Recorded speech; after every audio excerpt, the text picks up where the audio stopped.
पालघर जिल्ह्याला विकू नका, जिल्हा वाचवा। पालघर जिल्ह्यात समृद्ध शेती, समृद्ध पर्यटनाला पोषक असणारा परिसर रिलायन्स टेक्सटाईल पार्कला देऊन प्रदूषण करणारा प्रकल्प आमच्या माथी मारू नका। आपल्या माहीम, केळवे, टोकराळे या भागाच्या हद्दीतील जमीन शासनाने MIDC थ्रू परस्पर रिलायन्स उद्योग समूहाला पेट्रोकेमिकल प्रकल्पासाठी देण्याचा घाट घातलेला आहे आणि या प्रकारची कोणतीही सूचना माहीम, केळवे, टोकराळे किंवा या परिसरातील ग्रामपंचायतींना किंवा ग्रामस्थांना अजिबात न देता घाईघाईने शासन दरबारी याबाबत निर्णय चालू असल्याची प्रक्रिया वेगाने आहे आणि अशा परिस्थितीमध्ये आपली जी जमीन आहे ती शासनाने कोणत्याही प्रकारे कोणत्याही उद्योग समूहाला देऊ नये अशी आमची प्रथम मागणी आहे। याचं कारण असं की आमचा माहीम केळव्याचा भाग अत्यंत निसर्गरम्य असा आहे आणि येथील सर्व भूमिपुत्र बागायत, शेती, मासेमारी आणि तत्सम उद्योगांवरती अवलंबून आहेत आणि अशा प्रकारचा पेट्रोकेमिकल प्रकल्प जर आपल्यावर लादला गेला तर त्यामुळे होणारे रासायनिक प्रदूषण जे आपली भूमी, आपलं पाणी, आपलं जमीन सगळ्याच दृष्टीने खूप हानिकारक करून आमच्या लोकांच्या आरोग्यावर मोठा परिणाम करणारा आहे। शिवाय आमचा भाग हा पर्यटनासाठी शासनाने अगोदरच राखीव केलेला आहे आणि असं असताना पर्यटनाला घातक ठरेल असा प्रकल्प शासनाने आपल्या माथी मारणं अगदी चुकीचं आहे। शिवाय या प्रकल्पासाठी मोठ्या प्रकारात पाण्याचा साठा लागणार आहे। या प्रकल्पासाठी जो पाणी उपलब्ध करून देण्यात येईल तो आमच्या गावाच्या लोकांच्या हक्काचं पाणी असणार आहे आणि हा कोणत्याही प्रकारे आम्ही दुसऱ्यांना देऊ इच्छित नाही। शिवाय या माहीम ग्रामपंचायतीच्या हद्दीत असलेल्या या जमिनीबाबत अगोदरच काही वर्षांपासून काही बाबी जमिनीच्या हक्काबाबत न्यायप्रविष्ट असताना सुद्धा शासनाने ही गोष्टी अजिबात लक्षात न घेता किंबहुना त्याच्याकडे जाणीवपूर्वक दुर्लक्ष करून तो हा प्रकल्प पुढे नेण्याचा त्यांनी प्रयत्न केलेला आहे आणि म्हणून आम्हा सगळ्या भूमिपुत्रांचा ह्याला एकदम विरोध आहे। आम्ही सर्व माहीमकर, केळवेकर, टोकराळ्याचे सर्व ग्रामस्थ इथे निषेध नोंदवित आहोत। अजून हा एक प्रकल्प लादून आपला सत्यानाश करण्याचा शासनाचं हे धोरण आहे। हे बघा की शासनाला ही जमीन अशी खाता येत नाही म्हणून त्यांनी अशी खाण्याचा प्रयत्न केला, कारण शासनाला ती रिलायन्सला डायरेक्ट देता येत नाही म्हणून त्यांनी काय केलं, पास थ्रू पद्धतीने MIDC ला वर्ग दिली आणि MIDC ने कलेक्टरला गेल्या 21 सप्टेंबरला अर्ज केला की ही जागा रिलायन्स इंडस्ट्री द्यावी। बघा कसं आहे, तर त्याच्यात कुठेही त्या किमतीचा काही हे नाही, म्हणजे कसा खाण्याचा प्रयत्न केला ही शासनाने बघा तुम्ही।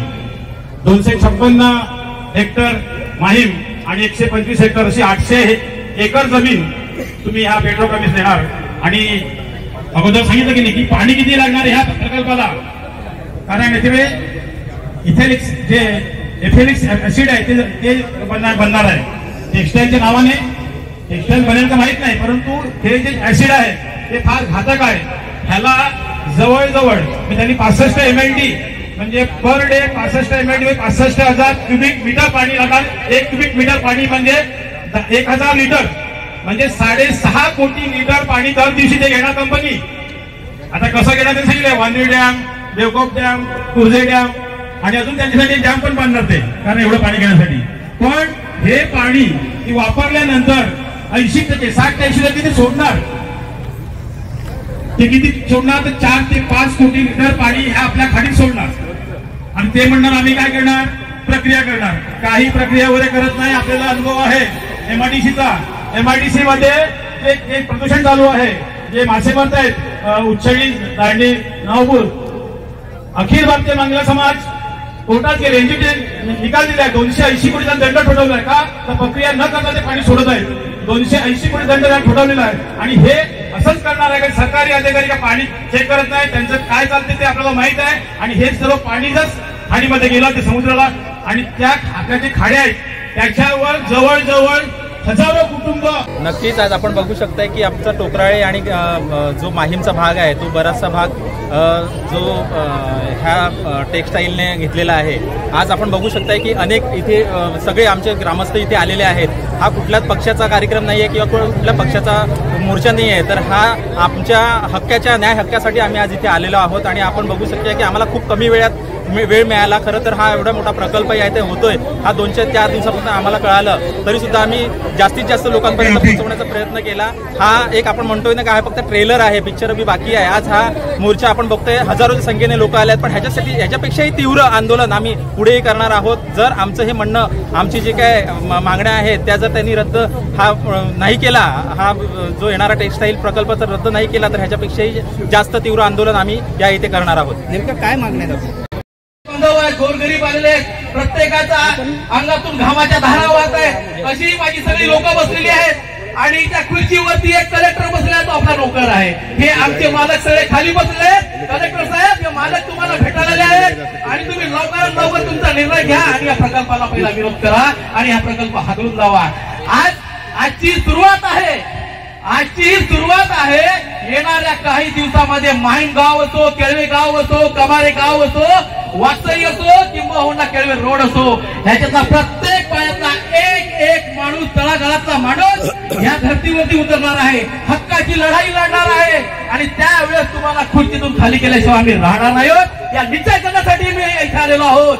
म्हणून तुम्हाला एक जाता एक विनंती करतोय की तळमळ सगळी आपल्या गरिबांची पहा.